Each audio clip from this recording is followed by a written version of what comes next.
We've been counting down, right? Now? Yep. It's finally for a little bit, yeah. Yeah, opening ceremony for the Paris Olympics, maybe tomorrow night, but today, the United States women's soccer team began their chase for gold. And chances are you might have got a text alert that said goal on it. NBC Connecticut's Dave Peck joining us live in studio with more. Dave?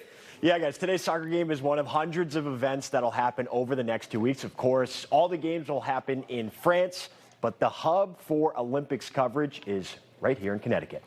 Until you walk into a building like this and see it for yourself, you wouldn't have a real sense of the scope and scale of it. Over 3,000 miles from the heart of Paris. The buzz, I mean, you get to feel like you're there. Stamford's NBC Sports campus serves as mission control, more than doubling its on-site staff to bring the Olympics to life. The footprint of the entire Olympics is originating from our hub here in Stamford, Connecticut. They have a growing footprint of over 2,000 employees, and the impact to our city has been incredible. That represents nearly 2/3 of the entire Olympics team, from production crews to studio talent. We'll be pulling in about 7,000 hours of content over the course of the games that will be running through this facility. Over the next 2 weeks, every piece of Olympic content you see will first come through the Broadcast Operations Center here in Stamford before being fed out on your screen. We'll certainly have some of our coverage right there at the event, at the venues in Paris, and we will also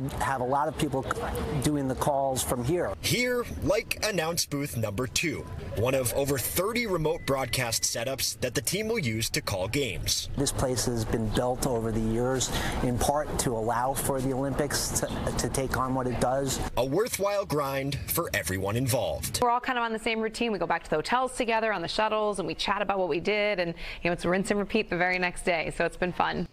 NBC first started broadcasting the games in 1964. That year, there were only 14 hours of coverage.